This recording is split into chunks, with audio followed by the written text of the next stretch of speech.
Hello, everyone, and welcome into another edition of the Cardinal Sportscast. We received a lot of awesome feedback last week from y'all on our first edition of the show. So we're excited to bring you another show. I'm your host and best friend on the message boards, Connor Shea. Once again, I'm joined by my esteemed colleagues. Let us first bring in our recruiting expert, Dave Lackford. Dave Lackford, how are you? Good. Let's go. Let's get it. Good. And we are also joined by Carlik Jones' number one fan, Ty Spalding. Ty Spalding, how's it going? It's going well. Big commitment, as you alluded to. We'll get to that later, though. Oh, yeah. All right. So we're joined once again just to bring you the up-to-minute recruiting information, insider scoop, and to discuss the stories you definitely care about during these trying times. As always, we're going to start off with our bread and butter, which is recruiting. So earlier today, Dave put out a recruiting blog just answering some of the questions on our premium recruiting board. So if you'd like to check that out, be sure to go on to cardinalsports.com and go to our premium recruiting board on our website. So Dave, what's going on in the mysterious world of recruiting right now? Well, if you want to check out what I already said, we're not going to do it here, of course. You're going to go ahead and go on the premium recruiting board at our site. Click on the recruiting chat. It's pinned to the top of the board. You can catch all that. All right. I answered everyone's questions. Since then, stuff changes all the time. I reached out to Mal Glenn, who is a offensive guard out of Cincinnati, and highly recruited dude, 5.7 3-star. That means he's one of the higher end 3-stars on the verge of being a 4. About 6'4", 295 pounds. He's a guy, right? He's a good player.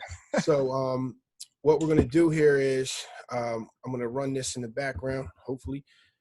All right. And anyway, he is one of the top targets for Dwayne Ledford in this class. He's just a big dude, very powerful dude, and he's going to announce his commitment on next week sometime. I talked to him, a buddy of mine in the industry wrote an article on him talking about, he wanted to announce his commitment. I don't have a subscription to that particular site, but I hit him up, and he was like, yeah, just talk to him, let him, see what he says. And he told me he's announcing next week. So he's one of the top targets on the board. And I think that it is down to Louisville, Cincinnati, and the University of Pittsburgh. He did also recently receive an offer from North Carolina, somebody else, but I think it's down to the 3 schools, Louisville, Cincinnati, and Pitt. And right now, I feel like Louisville will be the choice. He didn't tell me who he was committing to. I don't know that he necessarily knows, but the Louisville staff feels confident. I feel confident enough that I went ahead and I put the future cast in. So be on the lookout next week from Mal Glenn, Nice. out of Cincinnati. Yeah, so Dave if y'all are just listening to this and not watching the video, Dave put up this kid's recruitment video, and so far the first half has been entirely just pancake blocks the entire time. So yeah, I hope we get this kid. He looks awesome. No doubt. So like I said on the last podcast, it's good for, we need to, since Louisville needs to get into Ohio, right? Because like I said on the recruiting chat, you're not in fertile recruiting ground. You're on the border of Ohio, though, and Ohio is recruiting fertile ground. Fertile recruiting ground. I said recruiting fertile ground, but you know what I'm trying to say. That's where you want to go if you're in Louisville. Cincinnati's like an hour and a half away. There's no major Power 5 school in Cincinnati, although Cincinnati is a very respectable program, actually finished ahead of Louisville in the rankings last year. But they need to get a stronghold up there. Kentucky has done it. They go in there. They get big-time players out of Ohio. They got Justin Rogers out of Ohio. He was a 5-star. Of course, they got Benny Snell. They got Lynn Bowden. They get some serious players out of Ohio, and there's a ton of talent in Ohio. It's probably the most fertile grounds north of Georgia, if you want to be real. So got to get in Ohio, and getting Glenn would be a big win for the staff. So with him, kind of talking about what you touched on last week with those recruiting grounds, we've already seen where Kentucky has really gotten into Ohio with, they've had Vince Murrow. You said he was out of Youngstown State, and then there was a couple other assistants. Obviously, Stoops really likes recruiting Ohio as well. They're all from Ohio. Stoops is from Ohio. Okay. So is Stephen Clinkscale, the defensive back Yep. coach, and so is Vince Morrow. But Clinkscale also has a lot of ties in the Detroit area as well. So and he used to coach high school ball in Cincy. So he's got roots everywhere. So it's good to see Louisville going up there, dipping into that territory. And so this seems like the second recruiting battle that we've kind of been in with Cincinnati, even though, I mean, I think we'd all agree that they're a top-tier G5 program. I mean, I think, is it Jack Dingle out of Trinity? He kind of has some family ties to Cincinnati that we're working with. That's correct. And now we got Glenn with Cincinnati, yeah. Yeah. I mean, Cincinnati is a good school. It's a good pro football program. They win. Luke Fickell is a great coach. He's going to be one of those dudes that takes one of those big-time Power 5 jobs once they offer or once they open up. So he's a guy that's definitely on the rise.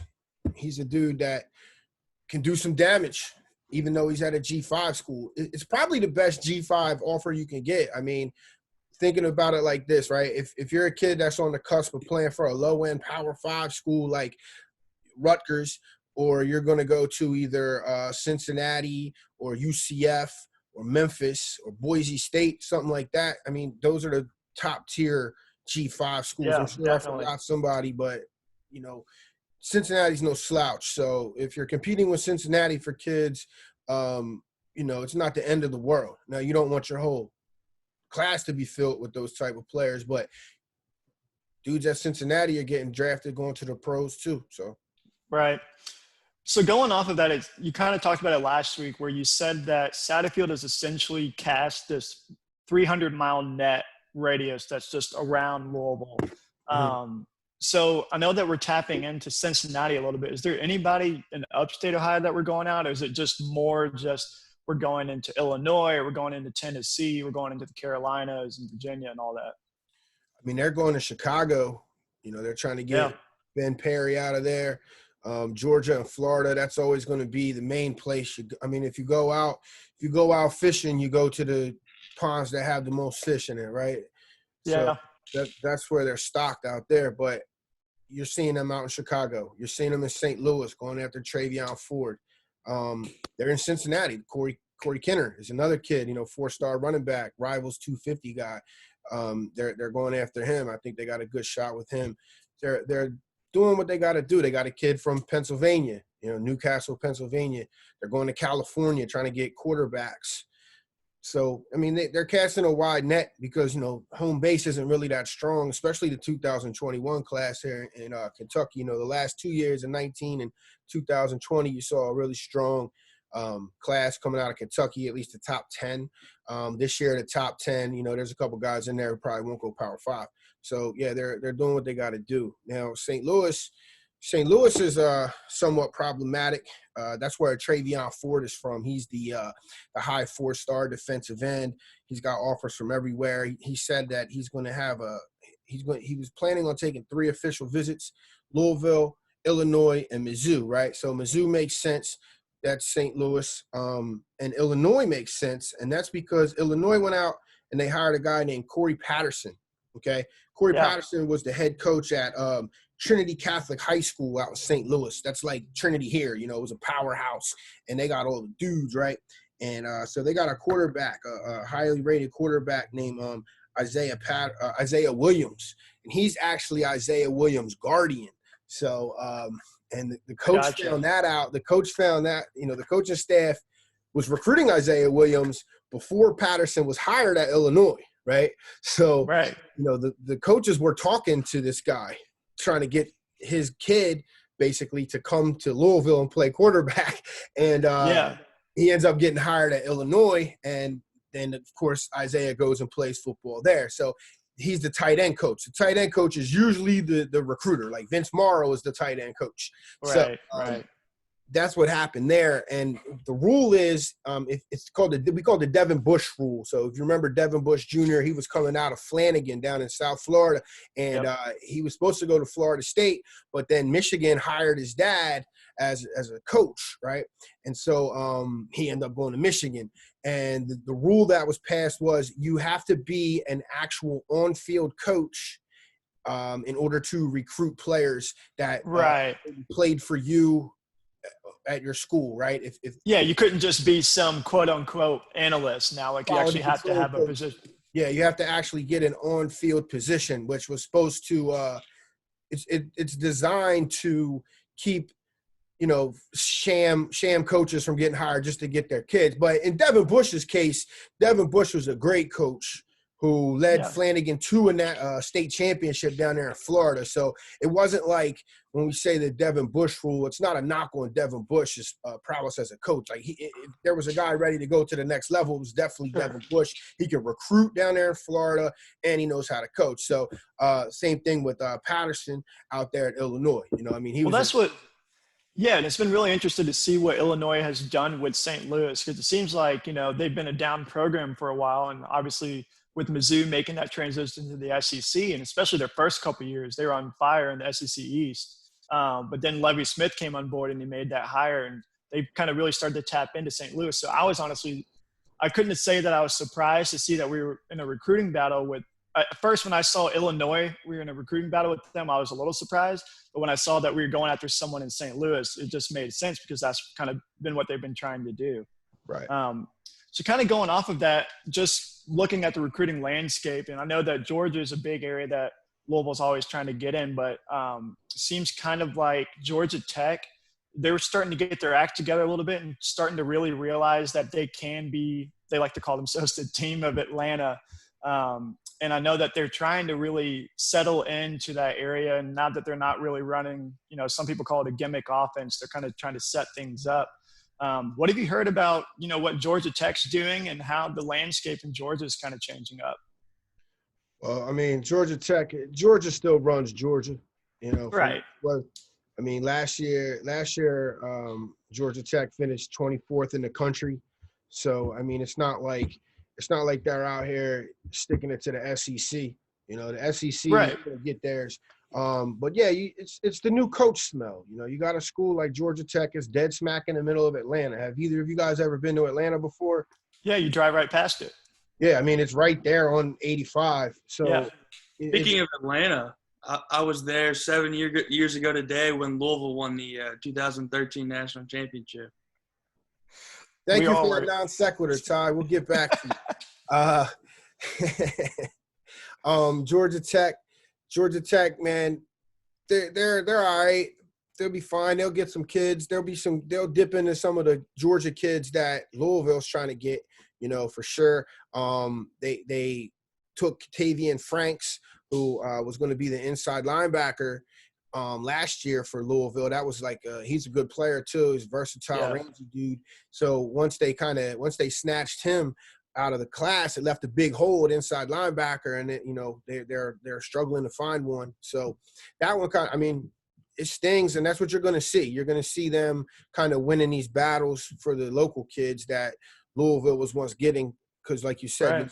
They were under Johnson. They were running the triple option, and that's not really what offensive players want to play in. Sure. But defensively, Louisville's always been against Georgia Tech for kids, but now the offensive guys are going to get in the mix more. You're going to see more battles there. North Carolina is the one that concerns me. That's who I want to talk about, because they are on a tear right now, and I need you to explain what is happening in Chapel Hill. I don't know what's happening in Chapel Hill. When Mac Brown was hired, everybody kind of laughed. I did. They were like, ha ha, grandpa's coming to town, Yes. But last year so when he first got there, they steal Sam Howell out of Florida State. They just snatched Sam Howell from Florida. And he's awesome now. Yeah, and he's going to be an NFL guy probably. He had a really promising freshman campaign, and he looks like he's going to be the man. But they finished 16th in the country last year, and that actually means something right there, because now you're finishing ahead of Kentucky, and you're finishing ahead of some other SEC schools, better than Mississippi State, stuff like that. Let's see. Last year they finished 16th, so that means that they finished better than a couple SEC schools. They finished better than Mississippi State. They finished better than Kentucky. They finished better than South Carolina. They were one spot behind Oklahoma. Look, Yeah. they beat out Ole Miss, but Ole Miss is kind of like, meh. But so, yeah, but Ole Miss will be back now. Don't get it twisted. Oh my God. That's another story for another day. Yeah, but North Carolina is a problem because these Louisville coaches are deeply rooted down in North Carolina, right? Yeah. Gunnar Brewer used to coach at North Carolina. So that's his spot. He wants to get the receivers down there, right? And then you have you know the whole App State thing going there. Ledford, NC State, right? So when they got hired, my take was I think they're going to be down there in Charlotte. They're going to be down there in the Triad area, which is like Greensboro area, and they were going to go down into Raleigh and get the top talent because North Carolina always has a lot of talent. You know what I mean? It rivals Ohio almost. I still give Ohio the edge, but it's not too far below that. So with North Carolina being resurgent, it's problematic for Louisville's recruiting efforts because that is where these coaches had a strong base because they had built so many relationships from recruiting them back in the day. So it's kind of like, oh yeah, you're recruiting a sophomore or freshman at a big time school like Hoff out in Cornelius or Gulliford Prep out in Greensboro, and you need all these relationships, but then all of a sudden Mac Brown comes to town and he starts killing it on the recruiting trail, and you're like, man, so yeah. It's rough. North Carolina is the real thorn in the side more so than Georgia Tech. That's for sure. Yeah, and I think we've always heard, and again, I was the first person to laugh at them hiring Mac Brown, and I've always been the first person to laugh when they've said, North Carolina is a sleeping giant. But I think we probably actually need to take that seriously now, just seeing what they did in their first year and already what they put together in this current class. It's unreal. Yeah, it's true, man. And Mac's put together good assistants down there. Apparently, I'm not going to sit here and act like I'm the resident expert on North Carolina Tar Heel football or anything like that. But like I said in the recruiting chat, recruiting is a zero-sum game. It's results driven, and he's getting results, so you can't knock the hustle. Speaking of assistants down there, Lonnie Galloway, former wide receivers coach for Louisville, was actually down there with Mac Brown. Getting some recruits on the offensive side of the ball. So that's a name that Louisville fans are familiar with there. Yeah, and Lonnie was a good recruiter at West Virginia. He had some chops. It just didn't work out here at Louisville because the wheels fell off everything. But Lonnie also missed on Milton Wright, Wan'Dale Robinson, and Rondale Moore. So don't bring it up. Don't bring it up. I don't know if that's. I don't think that's a shot at Lonnie, though. I think that was kind of Bobby just, letting autopilot take over. Yeah. Got to have a closer. Mac Brown's a closer. Mac Brown walks into grandma's house or mom's house or dad's house. Mac Brown's you watched him when he was an announcer, right? Like he's an African guy. He's going to resonate with the parents and the grandparents and the family members of these kids. So, and I think he's done. Like he's an old dude. It's not like you got to worry about him jumping ship. You could have a David Cutcliffe situation down there in North Carolina where it's like, all right, you got a good coach, but he's probably never going to leave. Well, that's the other thing is I think so many times we've seen coaches go back to a school that they've been before. I mean, obviously we went through it with Bobby Petrino, where usually that second time around things don't go that well. But as far as we've seen, it seems like North Carolina is heading in the right direction. You got Schiano at Rutgers. I mean, who knows about that? Yeah. I mean, they're getting dudes now. They got this. New Jersey's another fertile recruiting ground. They've got a ton of good players out there every year. Brian Brissy, the number one player who's going to Clemson, he's from New Jersey. So there's a lot of talent out there. So, watch out. Rutgers might be one of those teams that starts. Maryland is another team. Loxley is a guy who recruits well. But like I said before, it's more than just recruiting. You have to be able to scheme. You have to have a good organization run so the players are getting developed. They're gaining weight. They're getting bigger, stronger, faster. They're in the playbook, the culture. So it's player development, scheme, which I guess you would call it coaching under a bigger umbrella, and then recruiting. Now, recruiting is the lifeblood, if you will, but there's teams that recruit well like Tennessee, Ole Miss, who still only go out and win 7-8 games or sometimes 6 or 5 and the coach gets fired because – like they say, the cliche was, son, your potential is going to get me fired. You know what I mean? So if you can't cultivate that potential and have it manifest on the football field, then you're going to be house shopping. Yeah. I mean, and the other thing about Maryland right now, at least, is it seems like everyone has figured out about the talent that's in the DMV. And it seems like, they, for a long time, they were able to get all that to themselves. Same with Virginia Tech. They had a pipeline going through there, but now it seems like everybody's down there. Well, what happened was, see, that area used to be a huge basketball region, and so all the 6'5", all the 6'5" power forwards were like, you know what, I'm going to go play tackle or D end, and the 6'1" point guards were like, well, I'm going to go play safety or corner, and that it just blew up, and the DMV just has so much talent. But another thing is, a lot of those DMV dudes, man, it's a 50-50 proposition with them. A lot of them are good, but I guess that's with any region. But I guess maybe I just have a bad taste in my mouth after a few of the kids that I followed kind of busted out. Levante Taylor's one who was a 5-star corner. Yeah. He went to Florida State, and now he's probably not even going to get drafted. So, but, I get it. Josh Sweat was another guy who was a 5-star. He was actually the number 1 player in the country. He had a horrific. I was going to say, I remember that name. Yeah, he had a horrific knee injury that kind of slowed him down. He plays for the Eagles now, though. He got drafted in like the 4th round, but he just never was really the guy. Yeah. But when it all said and done, you want to get a wide net if you're from Louisville, but the bread and butter, in my opinion, is always Georgia and Florida. That's where you want to go. That's where you want to get your kids from, Georgia and Florida. Like Bobby Petrino used to say, it just means more deeper down south to the kids. Football. And that's what Charlie Strong, his entire roster was from Florida. We've seen it over and over again, and it works here, obviously. Something that you just mentioned that I wanted to get into was the NFL draft. So that seems to be pretty much the only consistent sporting thing that's going on right now in the strange world that we're living in. So we have the NFL draft coming up. I know that, luckily we were able to get the combine in. I don't know if there was a lot of individual workouts. I know most colleges had to cancel their pro days that they were going to have on campus. But somebody that's been shooting up the board that we are all very familiar with is Mekhi Becton. I've seen him going as early as the first O-line off the board and potentially even top 5 off the board overall. Just wanted to hear what you guys had to say about that and what you guys have been hearing. And it seems like Mekhi's doing all the right things right now with what he can do. Yeah, and Louisville's been a school that has some, really good success with the NFL draft as of late.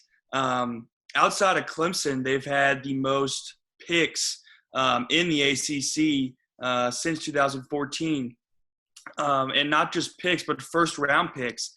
That's 7 with Jair, Lamar, Sheldon Rankins, Devontae Parker, Calvin Pryor, Marcus Smith, and Teddy Bridgewater. And certainly it looks like Mekhi Becton's going to be added to that list.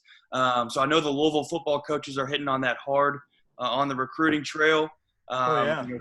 Showed the success that they've had getting players through Louisville and onto the NFL, and not just 5-star guys. They've turned in 3- and 4-star guys into first-round picks. So I think that holds some weight when you're going out on the recruiting trail. Every kid that's playing football wants to be in the NFL. So when you can go out and say, we've had 8 first-round picks, second in the ACC, only behind Clemson, I think that's something that Louisville could use to their advantage. Definitely. And the other thing is that, at least with O-line or offensive linemen is, this is not anything new to Dwayne Ledford. At NC State, he constantly had guys getting drafted. So this is obviously something that he can attach to himself. And like you said, go out on the recruiting trail and use that. So I don't know if Dave's heard, people mentioning that. We have this kid, Glenn. I'm sure he's noticed that. Yeah, that's what you're going to sell. You're going to sell these kids are playing football for free. A lot of these dudes have worked their whole life to get to the league. College football is fun for us. We love it. There's a comedy to college football. I think back to the Georgia Alabama game in the playoffs, right? And you got you got the cornerback in cover 2 when he's supposed to be in cover. he's supposed to be in cover 3. It's the end of the game. They need a touchdown, and he just goes in cover 2. The safety can't get to Devontae Smith, and he scores a touchdown. Ball game.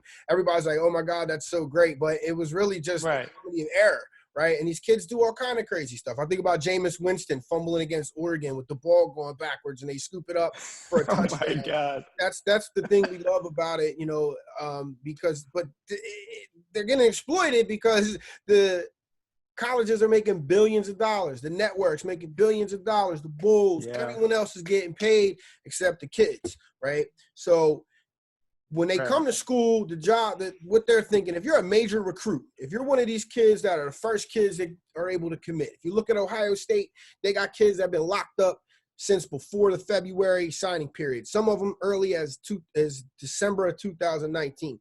These aren't kids that are like, oh, yeah, I'm going to college to get a free education. Cardell Jones, we didn't come to play school, right? So when you're putting kids in the NFL, that's a good pitch. You're going to use that pitch, number one. Yeah. James Dunn says, I'm not really worried about the NFL right now. I'm going to college to get developed for that level. I want to go play college football, right? That's all well and good, whatever. But give me the kids that want to go to the NFL because they're going to be the most driven. They're going to eat the right. They're going to work out the most. They're going to want to get good film. So they're going to do all the things they need to do to get to the next level, and that's going to make your football team better. If you got a bunch of kids striving to get to the league, then that's what you want, right? So I like the pitch. I think for Ledford especially, he can say, hey, look at the guys that I got. Now, on the flip side of that, where you're saying, oh, Louisville has all these guys drafted, right? Okay, let's look at who got drafted. Calvin Pryor, Charlie Strong. Marcus Smart, Charlie Strong. Teddy Bridgewater, Charlie Strong. Sheldon Rankins. Is that Charlie Strong? Rankins was Charlie Strong, yeah. All right. Devontae Parker, who got him? Charlie Strong. Charlie. But he played under Petrino, right? So then you got Lamar Jackson and Jair Alexander in the first round. Those are Petrino guys. And you could say that Mekhi Becton is a Petrino / Satterfield hybrid. Now, some of the things that I've been hearing recently are like, oh, the Satterfield came in and turned Mekhi Becton into this great player. And it's always the NFL draft talking heads that don't know what they're saying because Mekhi Becton was dominant under Petrino. He was the one anchor of that line. He was really good his sophomore year. Yeah. He was good last year, even though everything around him fell apart. He was that lone polar bear out there in the Antarctic on a sheet of ice, holding it down. So I don't buy that. So my point here is when schools do that graphic of we got all these kids to the league, it's like, no, they just went to the school. The coaching staffs are the people who developed those kids and got the culture there where that they work, right? But you hit it on the head when you said Ledford has the pedigree, right? So that's what I was going to say, yeah. Yeah, so I expect the offensive line recruiting to keep going forward in a good way. Now, you got Jayhawk, you got Tutu Atwell, right? These are two guys whose draft stock has improved tremendously under the offense that Satterfield runs, right? So those are other guys, you could talk about the draft stock of those two kids and how good they're looking. Cunningham could be a dude who ends up getting drafted and because of how he operates in Satterfield's system, right? So those are the ones that I would prefer to focus on rather than the people of bygone eras. That's cool for the fans to talk about. Oh, Louisville has more. Sure. It's cool when you're doing you got $15 pick 5 player thing. That's all well and good. But in the real nitty gritty trenches, that stuff goes out the window. Right. So I like it though. I think you're right. I think Ledford can talk about the guys that he put in the league. You're going to have Becton going top 5. So you can put that feather in your cap. And I think Tutu and Jayhawk, I think they get drafted even if there's no season next year. I think they're going – or this year, I mean. So I think they're going to you'll be able to brag about that, So that's what you got going on. I think that if we want to do a little fan thing where we say, look at all the dudes that got drafted, Clemson's number would be higher than that if for some reason kids didn't just come back. You know what I mean? Like Travis Etienne may have been a first-round draft pick if he decided to go pro, but for some reason he stayed at Clemson. Yeah, I'm still really upset about that one. There, but I'll be honest. I'm not going to speculate. but Yeah, that's crazy to me, you know. And before that, they had like 3 first-round defensive linemen that came back. So strange things are afoot down. I think in we're all Clemson, thinking the South same Carolina. thing, but none of us are going to say it. Right, but they'll get an edge over Florida State because Becton will get drafted in the first round, and I don't see any first-round picks for Florida State. Cam Akers is the best player they got coming out, but he plays running back. So if anything, he's going to go, you know, second, third round. I can't see somebody reaching on a running back in the first round. That's, you know, Cam Akers, maybe Travis Etienne, but I think so. I think they extend the lead over Florida State. So let me back up a little bit. So the graphic said since 2014, which is an arbitrary cutoff point, by the way, because if you did 2013, it'd be a different story. I like that number. Clemson had 9, Louisville had 7, Florida State had 6. Clemson will have I don't know how many. Isaiah Simmons definitely is going to be a first-round pick. Then Louisville jumped to 8. Florida State's going to stay at 6. So widen the gap between the nose. Looks good to me. I like it. So just kind of the transition away from football. Thank you, Dave. We're going to kind of get into basketball a little bit for the back half of this podcast. I know that Ty is riding high from Louisville being named the 2020 virtual national champions. Ty, your thoughts? I don't really know. Were you running around in the streets? Yeah, I mean, there were some thoughts of, you know, hitting up Cardinal Boulevard down by campus. But, you know, I don't really know how that makes me feel. I mean, you know, I guess they used a numbers system to run that simulation. Yeah. So I guess, you know. Well, I know that some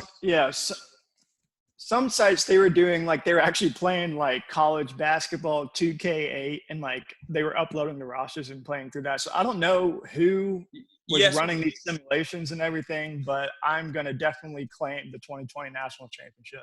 Yeah, the one that Louisville technically won was through a various formulas. So, I mean, I guess Louisville – Wait, hold on. What was the formula? Were they like – did they have like Dungeons and Dragons dice? Did they have like a 20-side I'm pretty sure it was the Pythagorean theorem. That's what it was. No, I have no idea how they ran those numbers, but I'm not going to argue with them because they're absolutely correct. It was the dumbest thing. I'm on Twitter, and I see like – I won't say the name of the site, but I saw a site covering it as if it was a live game, and I was so depressed. Like, I've been doing a good job to block this. We have nothing else to do, Dave. This is what we have. That is not what we have. There's not a thing. We don't have that. It's not tangible. You can't even watch it. I don't even know what they were doing. Was there a video? Like, what? Well, so the people that were playing these 2K8 games, they were simulating them, and they were on YouTube. So you could actually watch those games if you wanted to. But whatever this national championship simulation was, it was, I don't know, the computer just, you hit enter, and then you got the result at the end of it. I have no idea. Sounds dystopic. So to get back to your question, Connor, even though Louisville did win the virtual national championship, I think I was a little bit more excited about the news of Carlik Jones committing on Sunday night than I was winning a fake national title. Agree to disagree, but I do think Carlik Jones is definitely big news. Are you saying it wasn't fake? Like, Shay, you're claiming that, right? You got to get the tattoo. Like, I'm going to get a T-shirt and everything. I'm hanging up a banner. We are the 2020 national champions. It's been a long 7 years. Glad to be back. Tyler, Shay, were you driving down Bardstown Road blowing your horn? Yeah, I was flipping couches, flipping cars, setting them on fire. I was living it up. But back to Carlik Jones. Ty, I know that you're super excited about him. Obviously landing the #1 grad transfer. It's going to be a big deal, no matter if you're the virtual national championships or national champions or not. So tell us a little bit more about this kid out of Radford. Yeah, so Sunday evening, Chris Mack sent out his standard commitment tweet. Louisville fans, went into a frenzy. Louisville had missed on, a couple of targets. I reached out to a few people, and Carlik Jones was the name that I kept getting. And shortly thereafter, it came out that he was going to play his final year at Louisville. And that's huge news. He's, various sites have rated grad transfers. I think he was the unanimous #1 grad transfer on the market. And the good thing about what he can bring to Louisville is his toughness. He's known to kind of have an edge about him when he plays. He likes to get to the rim. He can play off the ball or on the ball, which is going to be huge for Louisville with David Johnson in the backcourt with him. They can work those guys together. David Johnson can play the point.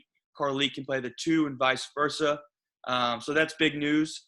And then also yesterday, Chris Mack spoke to the media and confirmed that David Johnson will be a part of the team next year, as will Malik Williams. So both of those guys are back. There was some rumors about the NBA draft, but they will be back. So Carlik Jones is huge for next year's team, and a guy that Chris Mack wanted. The staff, prioritized him over some of the other guys, and their hard work paid off. I know that they have no control over this, but couldn't the timing have been a little bit better? I feel like there were so many rumblings and, people just gnashing their teeth about how, we still haven't landed anybody. We're getting worried because you have Jay Scrubb talking about the NBA, and we still haven't landed a grad transfer. And then we're seeing people getting taken off the board. But then finally Carlik Jones comes through, and it seems like everyone's kind of breathing a sigh of relief because thank God that we got him. Earlier that day, or a few days prior, Justin Turner out of Bowling Green, the other guy at the top of their list, eliminated Louisville. Some fans went into panic mode, because next year's roster definitely needs some help. And up until that point, I think a lot of fans were starting to, hear the rumblings that Chris Mack can't recruit, and they're starting to buy into that. So getting Carlik Jones into the fold is huge, not only for next year's team, but also for the energy and the fan base, and some momentum finally back behind Louisville moving into next year. And if they do pick up another guy, they want someone in the front court. I think they're looking at a top 15, top 10 team to start the year. Well, that was something that was really interesting. You talked about the teleconference that Chris Mack had yesterday. He also mentioned that they are, in fact, going after someone in the front court, preferably center, I think is what he said. So I know that you touched on a couple of guys last week. Do you have an idea of who's still left on the board and Louisville may be going after for that front court position? Yeah, I actually spoke to a source today, and Louisville's pretty much open to talking to anybody with size that can play in the front court, that can help them on the interior. They're on the search, on the hunt for a guy that can come in and help in the rebounding department, whether that be at the 4 or the 5 spot. There's 2 guys that have been connected with Louisville. Matt Harms is a transfer from Purdue. He just went to the portal yesterday, and he's a guy that's going to be highly sought after. I don't know how realistic it is for Louisville to land him, just because Malik Williams is there, established as a starter. I was told that Kentucky is going to be a team that'll be in it all the way to the end. They have a ton of playing time to offer. They get guys to the NBA. So I would watch out for Kentucky with that. And then another name to keep an eye on is Matthias Markuson. He's a mid-major guy that listed Louisville in his top 4. He's a 7-footer. I think he goes a little bit taller than that, and he could possibly be a guy to keep an eye on as Louisville continues to search for that last scholarship. They can only have 12 due to the NCAA sanctions. So one more player is what Chris Mack wants to add to next year's team. Yeah, I really hope that we land Matt Harms just for everything about him. He's always fixing his hair in the middle of the game, and I would be so annoyed if he's playing for Kentucky, because it's only annoying if you're not rooting for him. So we need to land. Actually heard that he shaved his head. I don't know if – Oh, well, never mind. I don't want him anymore. Renewed focus, man. He's trying to focus on his craft. Doesn't he look like Ivan Drago? I'm looking at his picture right now. What's he, Dutch? He's 7'3". He's massive. You Yeah, got so the both cop of out haircut. That's a strong jawline right there. He looks smooth, bro. Like, That's all what right. I'm saying. You don't want to be playing against a guy that looks like that. We need him on our side. Is he Yeah, he good? definitely likes to fix his hair during the games. So both of those guys, I think, are around 7'1", 7'2". Matt Harm's at 7'3". So Louisville, is looking to bring in some more size. They have J.J. Traynor coming in, but he's probably going to be playing more on the wing. He's a little bit underweight for his position. He needs to put on 15, 20 pounds. I spoke to a source today that that said that his ceiling is sky high, but his body, he needs to mature into that. And then DeAndre Davis is another guy who Louisville signed. He's probably going to play behind Samuel Williamson. And Chris Mack talked yesterday at length about that the 6 freshmen that he brought in. Outside of David Johnson, none of them really made a splash. And he expects some of those other guys to take a step forward. Quinn Slazinski, Josh Nickelberry, and then you got Aiden Agahan who has an opportunity to step into a much bigger role as well. Hey Ty, have you heard anything about Jay Scrubb, man? I want my $100. Yeah, I have talked to a source that close to Scrubb there, and I think it's safe to say he's leaning towards the NBA draft pretty heavily right now. Louisville just put out a press release today, that Jay Scrubb won the National Duque Play of the Year, and they called it Louisville's Jay Scrubb. And I wouldn't buy much into that. I wouldn't read much into that. Well, he is from Louisville. He played for Central, transferred to Trinity. So he's very much Louisville's Jay Scrubb as D'Angelo Russell is Louisville's. Right. Yeah. D'Angelo Russell is Louisville's D'Angelo Russell. Yeah, that's fair. So I think we'll find out more. The thing that Louisville has going for them is actually these combines not being held. I think that kind of limits what Jay Scrubb can show scouts. He was a JUCO guy, so he wasn't on national TV.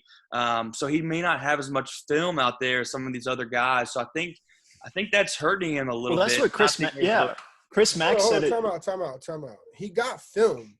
Like every game is there's film taken from every single game he's played. So it's available. It's just the level of competition. Right. Exactly. And I think that's the other thing. People don't know that. So I mean, we know that, but I wanted to clear it up for the listeners. Yeah. And Chris Mack talked about it yesterday. He's like, the way that he's understanding this draft process is going to go is you can't really move up or down the board right now. And that's not going to be really an option unless you are the most incredible interviewer in the world. Right. Everything's just kind of set in stone right now. So I do think, like you said, Ty, that's really the biggest thing that Louisville has going for them is just based on the projections right now, things are going to kind of stick unless something miraculously changes in the next couple of months. Right. Yeah, I think that's spot on. Chris Mack definitely talked about that yesterday. And then, after that gets wrapped up, fans will be looking forward to the 2021 recruiting cycle. Louisville definitely needs to make a splash there. They're looking for a center. One guy that I've heard of come up quite a bit, Efton Reed, out of the DMV area. I will have a 2021 big board up sometime next week. But Efton Reed is the guy in the front court that the staff has their eyes set on. He's visited a couple of times. So be on the lookout for that big board next week, detailing who Louisville is really going after in the 2021 class once this graduate transfer market gets wrapped up. Excellent. Here's my question, right? If Jay Scrubb does go to the NBA, who gets drafted higher, him or Jordan Nwora? I think that's his name right. Did I say Jordan Nwora right? Is that how you say it? Yeah, you got it. Nwora. The N is silent. Honestly, think if you're a Vegas guy setting lines, I mean, I think that'd be an even bet as far as odds go. Nwora, I think he might have slipped in the draft from last year to this year. I think he's looking at late first, early second. I think Jay Scrubb, I've seen similar projections. So, Dave, if you want someone to take you up on that, I think some people would be interested for sure. All right, on the next pod, we'll figure it out. Maybe not the next pod, I wanna let some time go by so I can check with my sources, see what's going on. But I don't know, man. Jay Scrubb is a phenomenal athlete. Like, I watch some of his clips. People send me clips of this kid all the time, and I don't even really like basketball, but I appreciate explosive athleticism. And the kid jumps out of the gym. I don't know necessarily that he's a complete basketball player like that, but as far as an athlete goes, I'd love to see that kid playing wide receiver, corner, or safety. How tall is he? Like 6'3", 6'2"? 6'6". 6'6". Yeah. He can move. No, that's for sure. Why? Right? And I think that's what NBA teams are looking at right now is they're like, all right, so do we take a gamble on a kid that hasn't really played any real competition the last couple of years, but looks amazing on film, and like Dave said, is obviously super athletic, or do we have someone, while Jordan Nwara's stock may have been higher last year, I mean, he's still a proven commodity whenever he can turn it on. What's Nwara in the NBA? Nwara. Nwara. Yeah, you got it now. All right. What's Nwara's value in the NBA? Because what I see is like he's like a seventh guy off the bench, like instant bench. Like I think his role is in the second team coming in and providing some outside shooting. Okay. Unless he gets more physical, I don't see him being able to match up down low with NBA bigs, and he's definitely improved his rebounding. But I think he's a come in, knock down a couple of threes off the bench type of guy right now. Well, I don't think that's not that different for Scrubb though. Right now, I mean, they said Scrubb a shooter like that. He's not. Well, so his dad and him were on the radio the other day, and they're talking about, we're going into this. We want to get a good fit. It doesn't matter if we're starting right away. It's a matter of we're just on the right team. So to me, that sounds like they're okay if he can go to the NBA and, like you said, Dave, just be the seventh man off the bench. I think Scrubb's a little bit more athletic and a little bit more of a diverse type of player. I think his ceiling's higher for sure. Yeah. I think that he has a ton of talent that just – that's why I would love to see him at Louisville, just to get some actual development. I think he would be awesome. Yeah, and that's what, you take a guy like Nwara who played ACC competition night in and night out but struggled, or do you take, Jay Scrubb who dominated the JUCO ranks? I think that's why the NBA scouts get paid the big bucks, and that's why – For my money in the NBA draft, I'm taking the upside guy all day. It's the late second. It's late first, early second round. You don't build your roster through those guys. Those are the guys you get lucky on. Those are the guys where if you hit on those, you're the Spurs, right? But if you're Scrubb and you have the potential to go back to, top D1 school and get another year under your belt and actually may be able to climb up those ranks, I feel like for the NBA, picking between Scrubb and Nwara is not as big of a gamble as it is for Scrubb to go in and say, should I go to the NBA or should I come back to college? Here's why I don't buy that, because the NBA, college basketball is pointless. You know what I mean? Like, whoa. I'm telling you, for NBA purposes, they don't care. They don't care what you look like. And only thing you could really do is hurt yourself, man. Think of Romeo. Yeah. Okay. Romeo would have been a lottery pick had he not went to Indiana. But then he goes to Indiana and hurt his draft stock, right? He would have went higher than he did had he come straight out of high school, right? Jay Scrubb don't need to go play. So if kids go straight from high school to the league, which will be the new norm now, we're back to that again because for some reason we can't settle our mind on whether or not kids got to go play 3 years, 1 semester, no years, but they're getting drafted right out of high school. So when you talk about, he don't got no D1 film, it's like, who cares? They're not going to be getting D1 film next year. They're going to be getting drafted right out of high school. So I think don't disagree with you. I don't disagree with you at all. But for my sake, I'm going to pretend that none of that's real and that he definitely should come back to college. He ain't coming back to college, boy. He's not. There's no way.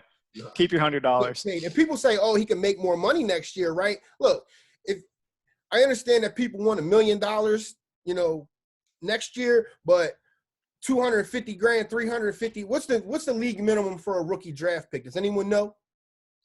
The G League is like 35, 40K. All right, but what is it? What is it if you make the roster though? I don't think it's 400,000. Sure. Ballpark, I want to say 250. I actually don't know, but for some reason, 250 is what's popping in my mind right now. That's the old number. I bet you. I'm gonna look it up right now. My point is,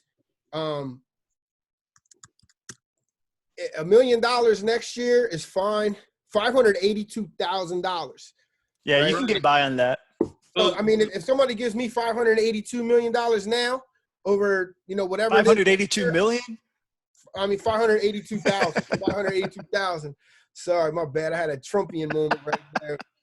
Right, but if they're a two-way player and they seek down into the G League, then they're looking at like 77,000. If they get bumped up to the roster. So I wish I made $77,000 coming out of college. Yeah, no doubt. I just think a lot of it depends on if you're on the roster, though. No, I feel you. Well, we all know the right decision here, and that is for Jay Scrubb to definitely come to Louisville. I think we're all in agreement there. So glad we got that established. So, guys, do you have anything else for us? No, this is running long, and I got a lot to edit. Yeah, we are way over time. But thank you, everybody, for tuning in once again. Be sure to check out the premium recruiting boards. Ty, if you want to plug in that promo that we got going now real quick. Real quick, go to cardinalsports.com, promo code THEVILLE2020 gives you free access until August 10th. All right. Thank you, guys. See you later.